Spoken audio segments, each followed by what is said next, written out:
கர்த்தருக்கு ஸ்தோத்திரம் உண்டாவதாக. இந்த அருமையான காலை நேரத்தில், பெரிய வெள்ளிக்கிழமை காலை நேரத்தில் ஆலயத்துக்கு வந்திருக்கிற உங்கள் அனைவரையும் கர்த்தராகிய இயேசு கிறிஸ்துவின் நாமத்தினாலே நான் உங்களை வரவேற்கிறேன். இந்த பெரிய வெள்ளிக்கிழமை இந்த காலை நேர ஆராதனையில் நாம் வாசிக்கும்படியாக தெரிந்து கொள்ளப்பட்ட வேத பகுதி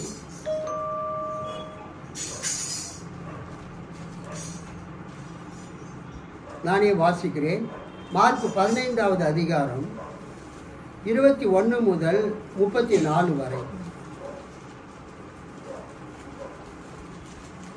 இயேசுவை சிலுவையில் அறைதல். இந்த பகுதி மத்தேயு 27:32 முதல் 44 வரையும், லூக்கா 23 முதல் 23ஆம் அதிகாரம் 26 முதல் 43 வரையும், யோவான் 19:17 27 வரையும் இருக்கிறது. parallel passages. இப்பொழுது மார்க் 15:21 32 வரை வாசிப்போம். அப்பொழுது அலெக்சாந்தர், ரூஃபு ஆகியோரின் தந்தையும் சிரேன் ஊரைச் சேர்ந்தவருமான சீமோன் என்பவர் வயல் வெளியிலிருந்து வந்து கொண்டிருந்தார். படை வீரர்கள் இயேசுவின் சிலுவையை சுமக்கும்படி அவரை கட்டாயப்படுத்தினார்கள்.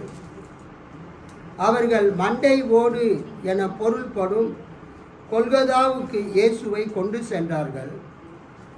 அங்கே அவருக்கு வெள்ளை போலம் கலந்த திராட்சை ரசத்தை குடிக்க கொடுத்தார்கள். ஆனால் அவர் அதை பெற்றுக்கொள்ளவில்லை. பிறகு அவர்கள் அவரை சிலுவையில் அறைந்தார்கள்.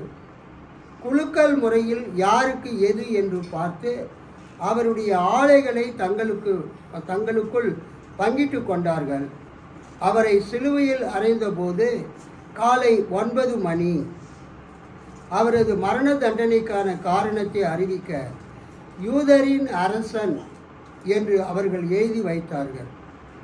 அவருடைய வலப்புறம் ஒருவனும் இடப்புறம் ஒருவனுமாக 2 கல்வர்களை அவருடன் சிலுவைகளில் அறைந்தார்கள். அவ்வழியே சென்றவர்கள் தங்கள் தலைகளை அசைத்து, ஆகா, திருக்கோவிலை இடித்து 3 நாளில் கட்டி எழுப்புகிறவனே, சிலுவையிலிருந்து இறங்கி உன்னையே விடுவித்துக்கொள் என்று அவரை பழித்துரைத்தார்கள். அவ்வாறே தலைமை குருக்களும் மறைநூல் அறிஞர்களுடன் சேர்ந்து அவரை ஏளனம் செய்து பிறரை விடுவித்தான், தன்னையே விடுவிக்க முடியவில்லை என்று தங்களுடைய பேசிக்கொண்டார்கள்.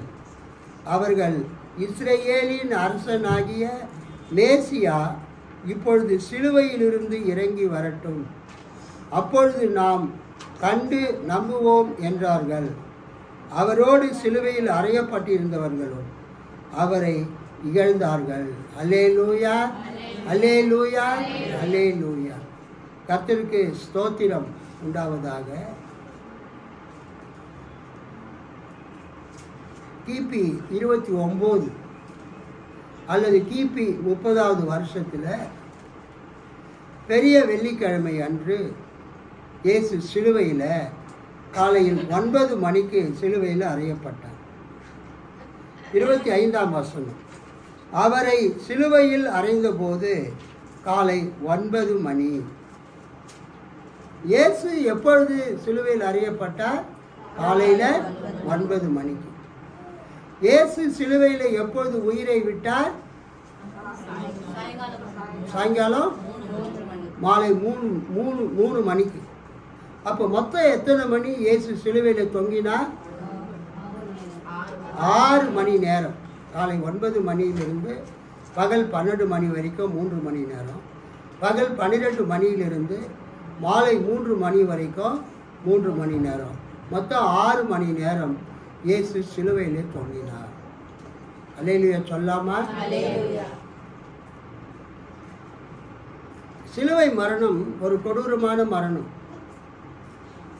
இந்த சிலுவையில் யார் அறைவாங்க அப்படின்னு சொன்னால், அந்த காலத்தில் அந்த பாலஸ்தீன தேசத்துக்கு அருகாமையில் மத்திய தரைக்கடல் இருந்தது. பாலஸ்தீன தேசத்துக்கு மேற்கு பக்கமாக மத்திய தரைக்கடல். மத்திய தரைக்கடல் ஆப்பிரிக்கா, ஐரோப்பா, ஆசியா ஆகிய 3 கண்டங்களுக்கு இடையில் இருக்கக்கூடிய அந்த கடல் மத்திய தரைக்கடல், மெடிட்டரேனியன் சி. அந்த கடலில் கடற்பிரயாணம் பண்ணுவாங்க. வியாபார கப்பல்கள் எல்லாம் போகும். அந்த வியாபார கப்பல்கள் எகிப்திலிருந்து கோதுமைகளை ஏற்றிக்கொண்டு ஐரோப்பாவுக்கு செல்லும், இத்தாலிக்கு. நிறைய வியாபாரிகள் அந்த கப்பலிலே பிரயாணம் பண்ணுவார்கள். தரை மார்க்கமாக பல வியாபாரிகள் ஒட்டகங்கள் மீது அவர்கள் பிரயாணம் செய்வார்கள் வியாபாரம் செய்வதற்காக. ஸோ அந்த நாட்களிலே கொள்ளைக்காரர்கள் என்றால் திருடர்கள், தனியாக வரக்கூடியவங்களை அவங்க மிரட்டி அடித்து, அந்த நல்ல சமாரியின் கதையில் நம்ம பார்க்கிறோம். ஒரு ஆள் தனியாக வந்தால் திருடர்கள் வந்து என்ன செய்வாங்க, அடித்து அவன் பொருட்களை எல்லாம் பிடுங்கி கொண்டு போய்விடுவாங்க. அவன் போட்டு இருக்கிற ட்ரெஸ்ஸை கூட கைக்கு எடுத்துகிட்டு போயிடுவான். அந்த காலத்தில் அந்த யூதர்கள் அணியக்கூடிய, மக்கள் அணியக்கூடிய அந்த ஆடைகள் எல்லாம் எப்படி இருக்குன்னு சொன்னால் ரொம்ப காஸ்ட்லியாக இருக்கும். ஆக ஒரு ஆளை தனியாக வரும்போது அவனை அடித்து அவனுடைய வஸ்திரத்தை உரிந்து கொண்டு அவனை நிர்வாணமாக போட்டுவிட்டு ஓடி போயிடுவார்கள் திருடர்கள். அதே மாதிரி அந்த கப்பல்களில் கடற்கொள்ளையர்கள், பைரட்ஸ், கடற்கொள்ளையர்கள் என்ன செய்வார்கள், அந்த கப்பல்களில் அவங்க நுழைந்து படகுல போய் கப்பல்களில் ஏறி அங்கே இருக்கிறவங்க எல்லாரையுமே கையெல்லாம் கட்டி போட்டு அவங்கக்கிட்ட இருக்கிற தங்கம், வெள்ளி, அப்புறம் நகைகள், அப்புறம் அவங்களுடைய துணிமணிகள் எல்லாவற்றையும் எடுத்துக்கொண்டு அந்த கடற்கொள்ளையர்கள், பைரட்ஸ் தப்பித்து போய்விடுவார்கள். அப்போ அந்த ரோம பேரரசர், எஸ்பெஷலி அகஸ்டஸ் சீசர், அவர் என்ன பண்ணாருன்னா, அந்த கடலிலும் தரையிலும் கொள்ளையடித்த கொள்ளையர்களை, கடற்கொள்ளையர்களை அவர் என்ன செய்தார், இராணுவத்தை அனுப்பி அவர்களை எல்லாம் அழித்து போட்டார். ஒரு அல்லேலூயா சொல்லாமா? அதனால அவருக்கு என்ன பேர் கொடுத்தாங்கன்னா, Augustus Caesar reigned over the seas and the lands. அகஸ்து ராயன் கடலின் மீதும் ஆட்சி புரிந்தார், தேசங்களின் மீதும் நாடுகள் மீதும் ஆட்சி புரிந்தார். அவரை அப்படி பிடித்தவங்களுக்கு அவர் என்ன தண்டனை கொடுத்தாருன்னா, சிலுவையில் அறைந்து அவங்களுக்கு தண்டனை கொடுத்தார். அல்லேலூயா.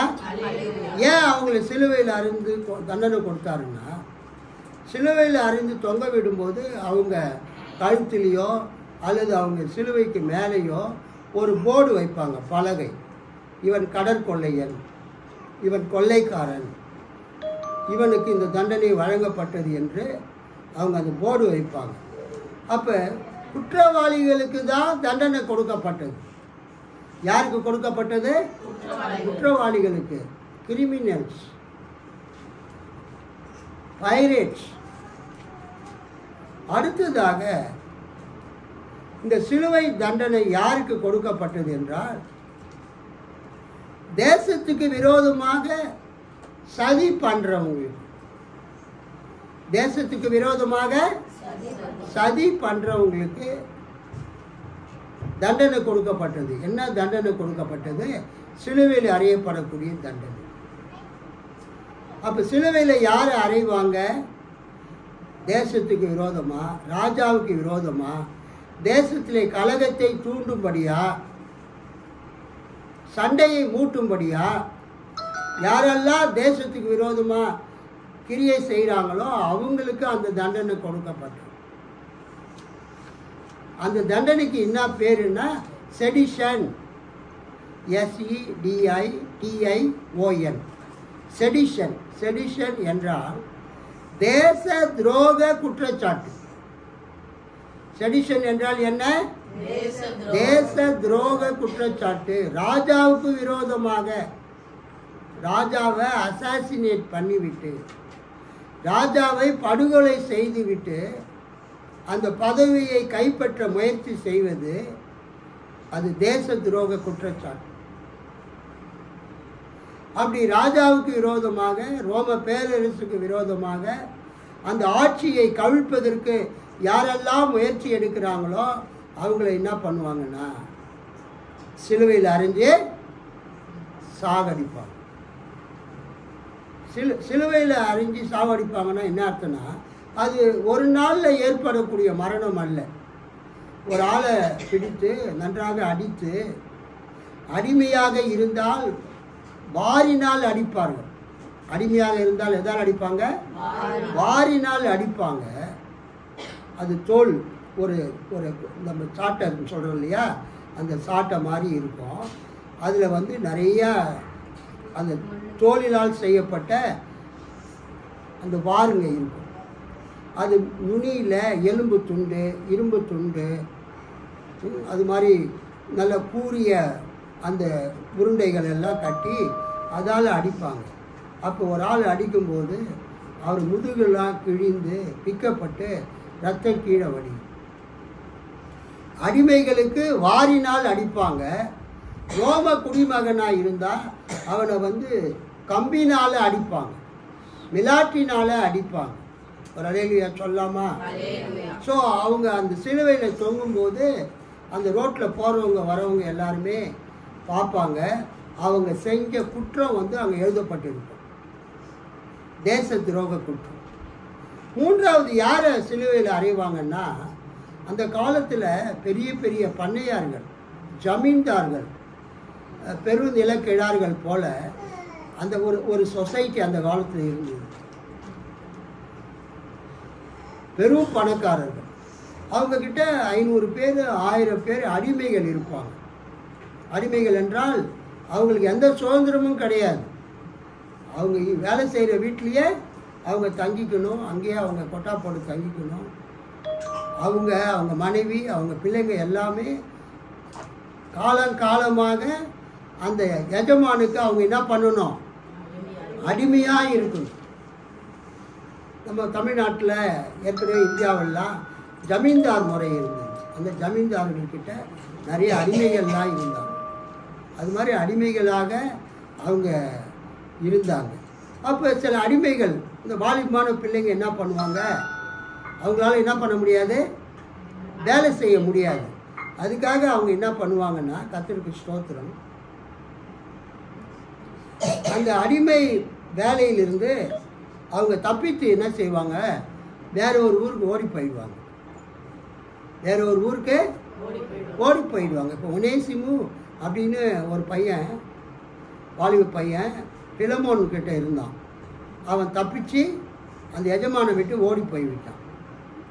பவுல் அவனை சந்தித்து அவனை ரட்சிப்புக்குள் வழி நடத்தி திரும்ப அந்த எஜமான்கிட்டயே அனுப்புகிறார். அதுதான் பிலமோன் நிருபம். ஸோ சிலுவையில் யார் அறைவாங்கன்னா, தங்கள் எஜமானிடத்திலிருந்து தப்பித்து ஓடக்கூடிய அடிமைகளை தேடி கண்டுபிடித்து கொண்டு வந்து நல்லா அடித்து அவனை சிலுவையில் அரைஞ்சிடுவாங்க. அந்த வெயிலில் காற்றுல அவனுடைய அந்த உடல் சிலுவையில் தொங்கிக் கொண்டு இருக்கும். கர்த்தருக்கு ஸ்தோத்திரம். அப்போ அதை பார்க்குற மற்ற அடிமைகளுக்கு ஒரு பயம் வரும். அதை பார்க்குற மற்ற அடிமைகளுக்கு யாரெல்லாம் எஜமானை விட்டு தப்பிச்சு ஓடுறாங்களோ அவங்களுக்கு இந்த தண்டனை தான். எந்த தண்டனை? சாட்டை அடி அடித்து முதுகெல்லாம் பீந்து அவனை தூக்கி சிலுவையில் மாட்டி விட்டுடுவாங்க, கட்டி விட்டுடுவாங்க, ஆணியால் அரைஞ்சிடுவாங்க. அப்போ அவன் என்ன பண்ணுவான்? அங்கேருந்து அவன் சிலுவையில் தொங்க வேண்டியதுதான். சிலுவையில் தொங்கும்போது காக்கா, பருந்து, கழுகுலாம் வந்து அவனுடைய தலையை, கண்ணை அதெல்லாம் கொத்தி சாப்பிடும். தண்ணி அவனுக்கு இருக்காது, குடிக்க முடியாது. கூடுமான வரைக்கும் சிலுவையில் அறையிறவங்கள நிர்வாணமாக தான் சிலுவையில் அறைவாங்க. சிலுவையில் அறையிறவங்க எப்படி அறைவாங்க? நிர்வாணமாக சிலுவையில் அறைவாங்க. அது ஒரு ஏளனமாக இருக்கும், அவமானமாக இருக்கும். அப்போ ரோட்டில் போகிறவங்க வரவங்க எல்லாம் எங்கே அறைவாங்கன்னா ஊருக்கு வெளியில் ஏதாவது ஒரு மேடான பகுதியில் சிலுவையில் அறைவாங்க. இப்போ எப்படி ஒவ்வொரு ஊர்லேயும் சுடுகாடு இருக்குது, கல்லறிங்க இருக்குது, ஊருக்கு வெளியில் இருக்குது. அது மாதிரி அந்த தேசங்களில் ஊருக்கு வெளியில் ஒரு மேடான இடத்துல சிலுவையில் அறைவாங்க, எல்லாரும் பார்க்கும்படியாக. அப்படி ஒரு மேடான இடம் இல்லைன்னா ஊருக்கு வெளியில் ரோட்டு ஓரமாக அங்கங்கே சிலுவைகளை நட்டு வச்சுருப்பாங்க, அந்த சிலுவையில் அறைவாங்க. ஸோ சிலுவை தண்டனை, சிலுவை மரணம் மிகவும் ஒரு கொடூரமான ஒரு மரணம், ஒரு க்ரூயல் ஒரு பனிஷ்மெண்ட். சிலுவை மரணம் ஒரு கொடூரமான ஒரு மரணம். இந்த சிலுவை மரணத்தை இன்னைக்கு யாருமே நிறைவேற்றுறது கிடையாது. அல்லேலூயா. முஸ்லீம் நாடுகளில் தவறு செய்தவர்களுக்கு வெள்ளிக்கிழமை அன்னைக்கு மசூதி முடிஞ்சு எல்லாரும் வெளியில் வரும்போது என்ன பண்ணுவாங்கன்னா தலையை வெட்டி தண்டனையை நிறைவேற்றுவாங்க, மரண தண்டனை. முஸ்லீம் நாடுகளில் தண்டனை எப்படி கொடுக்குறாங்க? தலையை வெட்டி மரண தண்டனை கொடுக்குறாங்க. சில முஸ்லீம் நாடுகளில், மிடில் ஈஸ்ட் கண்ட்ரீஸில் தலையை வெட்டி மரண தண்டனை கொடுக்காம கல் எறிஞ்சு சாகடிப்பாங்க. எப்படி சாகடிப்பாங்க? கல்லெறிந்து, ஸ்டோனிங், கல்லெறிந்து சாகடிப்பாங்க. நம்ம பைபிள்லேயே யோவான் 8ஆம் அதிகாரத்தில் நம்ம என்ன பார்க்குறோம்? விபச்சாரத்திலே கையும் மெய்யுமாய் பிடிக்கப்பட்ட ஒரு ஸ்திரியை என்ன பண்ணுறாங்க? கல்லெறிஞ்சு சாகடிக்கணும், மோசேயின் நியாயப்பிரமாணத்தின் படி. அதே மாதிரி தேவ தூஷணம், கவனிங்க, என்னதுங்க?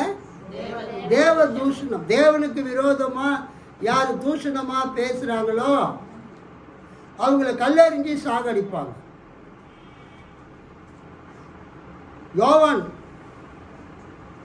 சுவிசேஷத்தில் கிட்டத்தட்ட 8ஆம் அதிகாரத்தில் அந்த விபச்சாரத்தில் கையுமையுமாய் பிடிக்கப்பட்ட அந்த ஸ்திரியை கல்லெறிஞ்சி சாகடிக்க சொல்லும்போது இயேசு சொன்னார், உங்களில் பாவம் இல்லாதவன் முதலில் கல்லெறிய கடவன். சிறியோர் தொடங்கி பெரியவர் மட்டும் எல்லாரும் போய்விட்டாங்க. பாவம் செய்யாதவங்க யாராவது பூமியில் இருக்கிறோமா? இல்லை. அதனால எல்லாரும் போயிட்டாங்க. கல்லெறிஞ்சி சாகடிக்கிற பழக்கம் முஸ்லீம் நாடுகளில், இந்த ஆப்கானிஸ்தான் போன்ற நாடுகளில் கல்லெறிஞ்சி, ஏன்னா அது மலைப்பாங்கான பகுதி, அங்கே நிறைய மலைப்பாறங்கள்லாம் இருக்கும்.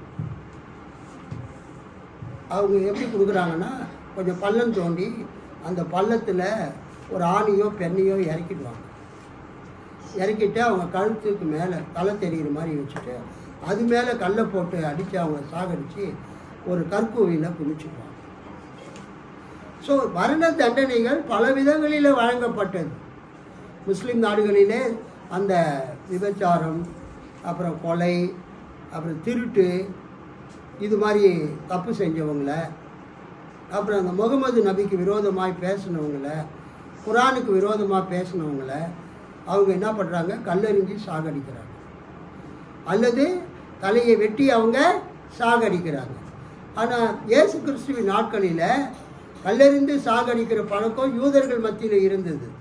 ஆனால் ரோமர்கள் மத்தியில் சிலுவையில் அறிந்து கொல்லக்கூடிய பழக்கம் இருந்தது. அதன் பிறகு கான்ஸ்டான்டைன் ரோம பேரரசர் கிறிஸ்டின் ஆன பிறகு இந்த சிலுவையில் அறையக்கூடிய பழக்கம் எல்லாம் பிற்காலத்தில் நிறுத்தப்பட்டது. கைத்தட்டி ஆண்டவர் மகிமைப்படுத்து. ஸோ இயேசுவை எதுக்காக அவங்க சிலுவையில் அறிஞ்சாங்கன்னா 2 காரியம். ஒன்று செடிஷன் சார்ஜஸ். செடிஷன் அப்படின்னு சொன்னால் என்ன அர்த்தம்னா தேச துரோக குற்றச்சாட்டு.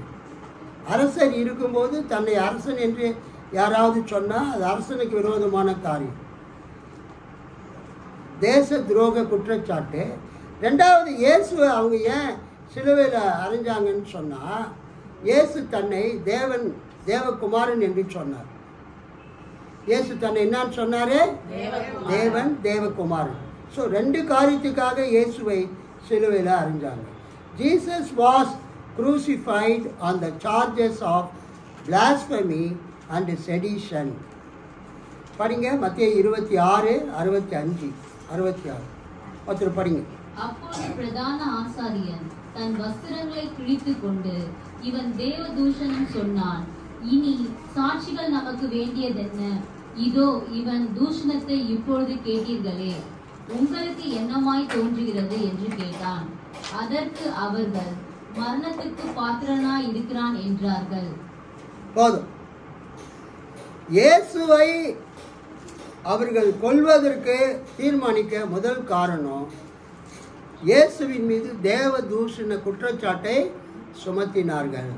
இயேசு தன்னை தேவன், தேவகுமாரன் என்று சொன்னார். இதை நம்ம எங்க பார்க்கிறோம்? யோவான் 10வது அதிகாரத்தில். யோவான் 10வது அதிகாரத்தில்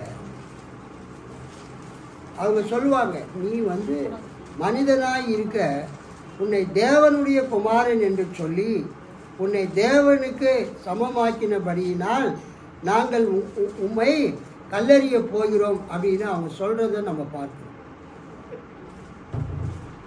33 வசனம் படிங்க. யோவான் 10:33. யூதர்கள் அவருக்கு பிரதியுத்தரமாக, நற்கீர்த்தியின் நிமித்தம் நாங்கள் உன்மேல் கல்லெறிகிறதில்லை.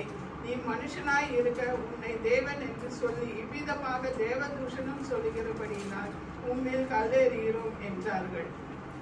யூதர்கள் மறுமொழியாக, நற்செயல்களுக்காக அல்ல, இறைவனை பழித்துரைத்ததற்காகவே உன்மேல் கல்லெறிகிறோம். ஏனெனில் மனிதனாகிய நீ உன்னையே கடவுளாக்கி கொள்கிறாய் என்றார்கள். நிறைய பேர் கேட்பாங்க, பைபிளில் இயேசு எங்கேயாவது நான் தான் கடவுள், என்னை வணங்குங்க அப்படின்னு சொன்னாரான்னு நிறைய பேர் கேட்பாங்க. இயேசு எந்த இடத்துலையும் நான் தான் கடவுள், என்னை வணங்குங்கள்னு என்ன பண்ணல, சொல்லலை. ஆனால் இயேசு தன்னை என்ன சொன்னார்? நான் தேவனுடைய குமாரன் என்று சொன்னார். யூத மதத்தில் ஒரு ஆள் நான் தேவனுடைய குமாரன் அப்படின்னு சொன்னால் அவன் தன்னை தேவனுக்கு சமமாக்குறான்னு அர்த்தம். அல்லேலூயா. கடவுளுக்கு எந்த மனைவியும் கிடையாது, தேவனுக்கு யார் கிடையாது, மனைவி கிடையாது. இதுதான் முஸ்லிம்களுடைய வாதம். கடவுளுக்கு மனைவி கிடையாது, அப்புறம் எப்படி இயேசு தன்னை தேவகுமார் என்று சொல்லுகிறார் என்று கேட்கிறாங்க. ஆனால் யூதர்களுக்கு தெளிவாக புரிகிறது என்னென்றால், தேவன் தனக்குள் இருந்து தன்னுடைய மகனை என்ன பண்ண முடியும்? அனுப்ப முடியும். தன்னிடத்தில் இருந்து ஒரு மகனை தேவன் அனுப்ப முடியும் என்று யூதர்களுக்கு அந்த நம்பிக்கை இருந்தது. அதனால்தான் அவங்க சொல்றாங்க இயேசுவை பார்த்து, 33 வசனம், யூதர்கள் மறுமொழியாக, நற்செயல்களுக்காக அல்ல, இறைவனை பழித்துரைத்ததற்காகவே தேவ தூஷணம், பிளாஸ்பமி நீ செய்ததற்காகவே உன்மேல் கல்லெறிகிறோம். ஏனெனில் இதான் முக்கியமான வசனம், மனிதனாகிய நீ உன்னையே கடவுளாக்கி கொள்கிறாய். அந்த வசனத்தை படிங்க உங்க பைபிளில். மனிதனாகிய நீ உன்னையே, நீ மனுஷனாய் இருக்க உன்னை தேவன் என்று சொல்லி இவ்விதமாக தேவ தூஷணம் சொல்லுகிறபடியால் உன்மேல் கல்லெறிகிறோம் என்றார்கள். அல்லேலூயா. கர்த்தருக்கு ஸ்தோத்திரம். எல்லா அல்லேலூயா சொல்லுங்க. சோ இயேசுவை சிலுவையில் அறைவதற்கு முக்கிய காரணம் என்னவென்றால், இயேசு தன்னை தேவனுடைய குமாரன் என்று சொல்லி தன்னை தேவனுக்கு சமமாக்கினார். Jesus equaled himself to God by saying he is the son of God. So இயேசுவை சிலுவையில் அறிவதற்கு முக்கிய காரணம் தேவ தூஷணம், தேவனை பழித்துரைத்தல், தன்னையே அவர் தேவனுக்கு சமமாக்கினார். ரெண்டாவது, இயேசுவை அவர்கள் சிலுவையில் அறைவதற்கு காரணம் தேச துரோக குற்றச்சாட்டு, செடிஷன் சார்ஜ். மத்தேயு 27:37. அன்றியும் அவர் அடைந்த ஆக்கினையின் முகாந்திரத்தை காண்பிக்கும் பொருட்டு இவன் யூதருடைய ராஜாவாகிய இயேசு என்று எழுதி அவர் சிரசிற்கு மேலாக வைத்தார்கள். கர்த்தருக்கு ஸ்தோத்திரம். இயேசுவை அவர்கள் சிலுவையில் அறைவதற்கு என்ன காரணம்? இயேசு தன்னை யூதருடைய ராஜா என்று சொன்னதாக அந்த பிலாத்து எழுதி, நசரேயனாகிய இயேசு யூதருடைய ராஜா என்று எழுதி அந்த இயேசுவின் சிரசுக்கு மேலே அவர் மாட்டி வைத்தார். இயேசு சிலுவையில் தொங்குகிற அந்த படத்தில் நீங்கள் பார்த்தீங்கன்னா அங்கே ஒரு வார்த்தை இருக்கும், ஒரு வேர்டு, 4 லெட்டர் வேர்டு, இன்றி. என்னதுங்க? INRI. ஆக்சுவலாக அது வந்து லத்தீன் வார்த்தை, INRI, இங்கிலீஷ் வார்த்தை இல்லை. நான்லாம் அது இன்றின்னு தான் படிப்பேன். INRI அது வந்து எந்த வார்த்தைங்க? அது லத்தீன் வார்த்தை. லத்தீனில் என்ன இருக்குதுன்னா, இங்கிலீஷில் Jesus of Nazareth, king of the Jews, நசரேயனாகிய இயேசு யூதர்களுடைய ராஜா. அது லத்தீனில் எப்படி இருக்குதுன்னா, ஈசூஸ் நசரேனஸ் ரெக்ஸ் யூடேயோரம். ஈசூஸ் நசரேனஸ் ரெக்ஸ் யூதேயோரம். யூதேயோரம். ஈசூஸ்க்கு I, நசரேனஸுக்கு N, ரெக்ஸுக்கு R, யூதேயோரம் அது வந்து I. இதை நீங்கள் ஷார்ட்டாக நீங்கள் எழுதுனீங்கன்னா INRI. நான் எழுதின புக்கில் அது இருக்குது, Jesus of Nazareth, the king of the Jews. இயேசு கிறிஸ்து அவர் பிலாத்து கேட்குறார், நீ யூதருடைய ராஜாவான்னு. ஆமாம், நீ சொல்லுகிறபடின்னு அவர் சொல்கிறார். ஆனால் இயேசுகிட்ட அவர் பேசும்போது அவர் சொல்கிறாரு, என்னுடைய ராஜ்யம் இவ்வுலகத்துக்கு உரியது அல்ல அப்படின்னு இயேசு சொல்கிறதையும் நம்ம பார்க்குறோம். அதுக்கு அடுத்தது, இயேசு கிறிஸ்து வந்து குற்றம் இல்லாதவர். யாரை சிலுவையில் அறிவாங்க? குற்றவாளிகளை, குற்றம் செய்தவர்களை, கடற்கொள்ளையர்களை, மெயின் ரோட்டில் தனியாக போகிறவங்கள, வியாபாரிகளை, கொள்ளையடிக்கிறவங்கள சிலுவையில் அறைவாங்க. ராஜாவுக்கு விரோதமாக தேச துரோக குற்றச்சாட்டு, ஆட்சியை கவிழ்க்க முற்படுபவர்களை, ராஜாவை படுகொலை செய்ய முயற்சி செய்கிறவர்களை சிலுவையில் அறைவாங்க. அடிமைகள் தங்கள் எஜமானை விட்டுட்டு ஓடி போகும்போது அவங்கள சிலுவையில் அறைவாங்க. யூதர்கள் தன்னை தேவன் என்று சொல்லுகிறவர்களை, நியாயப்பிரமாணத்தை மீறுகிறவர்களை, தேவனையும் மோசே கொடுத்த நியாயப்பிரமாணத்தையும் எருசலேம் தேவாலயத்தையும் இழிவாக பேசுகிறவர்களை யூதர்கள் கல்லெறிந்து சாகடிப்பார்கள். அப்போஸ்தலர் 7ஆம் அதிகாரத்தில் ஸ்தேவானை வந்து அவங்க கல்லெறிஞ்சு சாகடிக்கிறாங்க. என்ன தப்பு பண்ணார் ஸ்தேவான்? கைகளால் கட்டப்பட்ட ஆலயத்தில் தேவன் வாசம் பண்ணுவது இல்லை.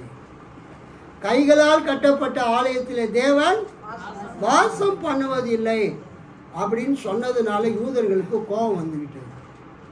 எருசலேம் தேவாலயத்துக்கு விரோதமாக ஸ்தேவான் பேசினாருன்னு சொல்லி அவரை கல்லெறிஞ்சு சாகடிச்சாங்க.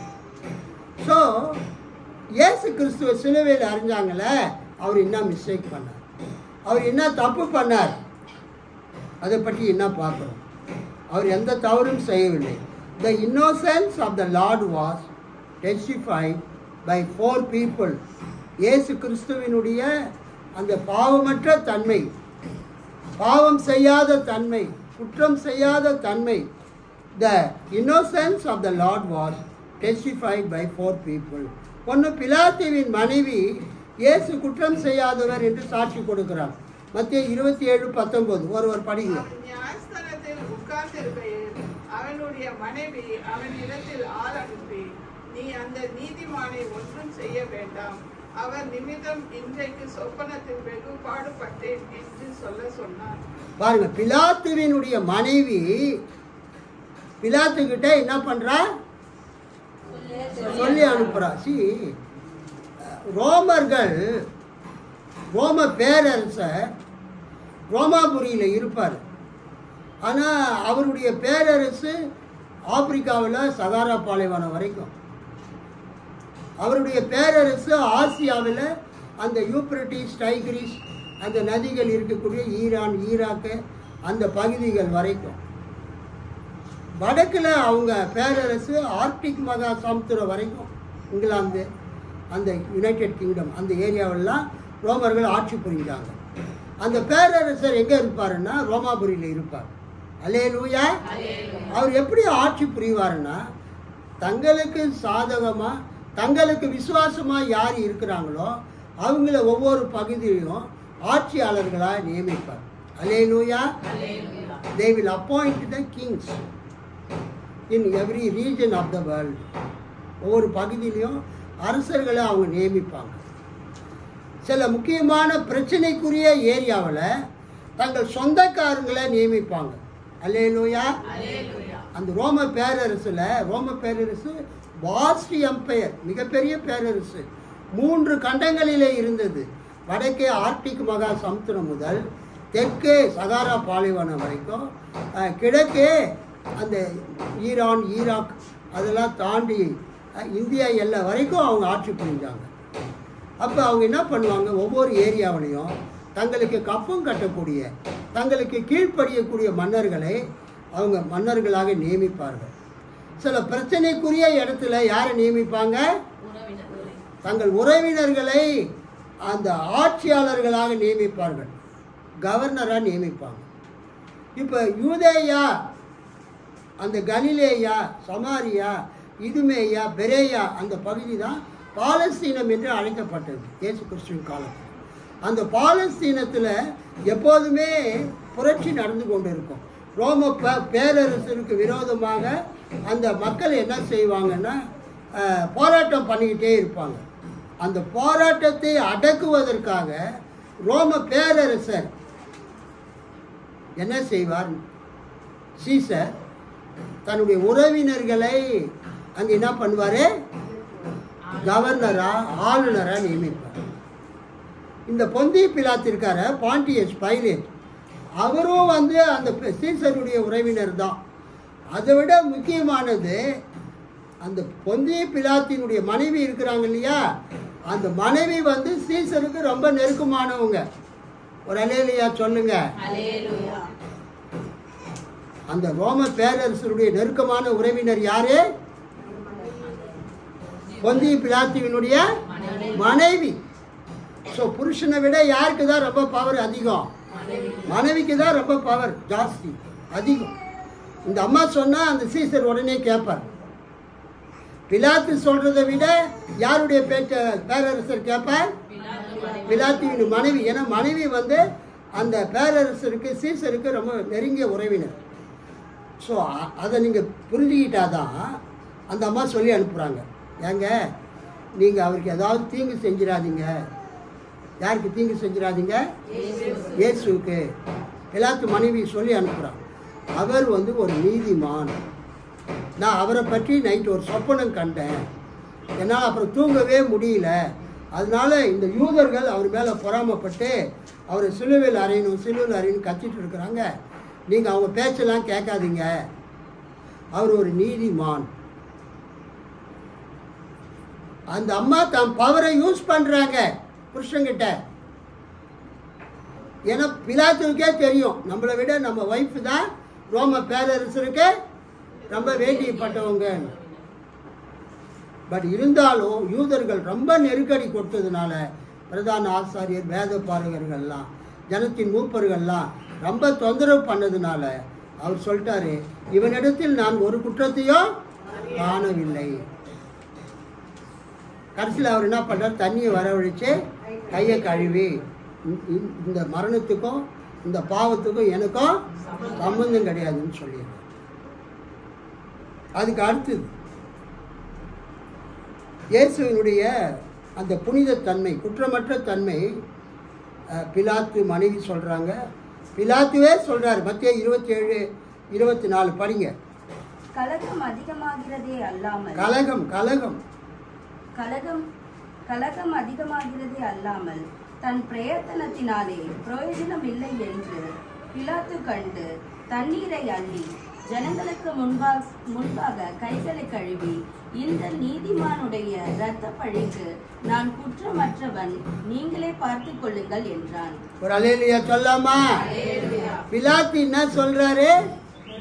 இயேசு பற்றி சொல்லும் போது இந்த நீதிமானுடைய ரத்த பழிக்கு நான் பாத்திரவன், நான் காரணம் கிடையாது. தண்ணியை ஊற்ற சொல்லி கையை கழுவிட்டார்.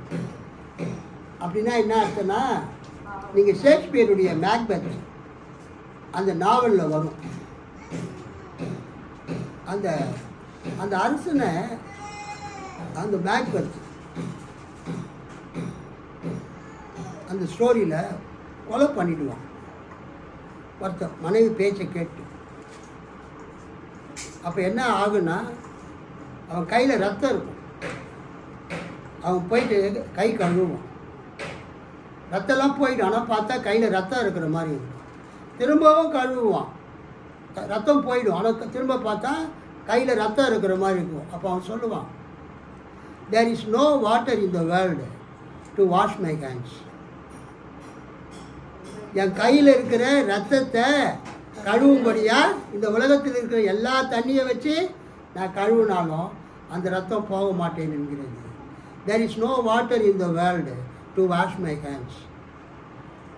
அந்த ரத்த கரையை என்னால் என்ன பண்ண முடியல, போக்க முடியல, கழுவ முடியல. ஷேக்ஸ்பியர் ட்ராமா மேக்பெத்தில் வரும். அது மாதிரி அந்த காலத்தில் என்ன பண்ணுவாங்கன்னா, இதுக்கும் எனக்கும் என்ன கிடையாது, சம்பந்தம் இல்லைன்னு தண்ணி மொண்டு கையை கழுவு. லூக்கா 23:4 படிங்க. அப்பொழுது பிலாத்து பிரதான ஆசாரியர்களையும் ஜனங்களையும் நோக்கி, இந்த மனிதரிடத்தில் நான் ஒரு குற்றத்தையும் காணவில்லை என்றான். யார் சொல்றது? பிலாத்து ஒரு பிரதான. சரி, அடுத்தது சிலுவையிலே தொங்கக்கூடிய ஒருத்தர் சொல்லுவான் இல்லையா, நாம் நியாயப்படி தண்டிக்கப்படுகிறோம், இவரோ எந்த குற்றத்தையும் செய்யவில்லை. 2 திருடர்களில் அந்த குற்றவாளிகளில் ஒருத்தர் சொல்லுவான், நாம் நியாயப்படி தண்டிக்கப்படுகிறோம், இவரோ எந்த குற்றத்தையும் செய்யவில்லை. கடைசியா லூக்கா 23:47 நூற்றுக்கு அதிபதி சம்பவித்ததை கண்டு மெய்யாகவே இந்த மனுஷன் நீதிபரனாய் இருந்தான் என்று சொல்லி தேவனை மகிமைப்படுத்தினான். நான் ஏற்கனவே ஒரு அம்மா கிட்ட பேசிட்டு இருந்தேன்.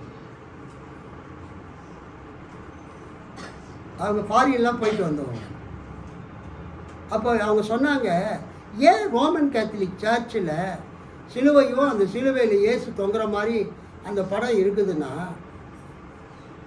ஒரு ரோம நூற்றுக்கு அதிபதி, ரோம போர் சேவகன் இயேசுவின் சிலுவைக்கு முன்னதாக முழங்கால் படியிட்டு கையை உயர்த்தி சிலுவையில் இயேசு ஜீவனை விட்ட பிறகு அந்த நூற்றுக்கு அதிபதி சாட்சி சொல்கிறாரு, மெய்யாகவே இவர் ஜீவனுள்ள தேவனுடைய குமாரன், இவர் நீதிபரர் என்று அவன் சாட்சி பண்ணான். அல்லேலூயா. திரும்ப படிங்க 23:47.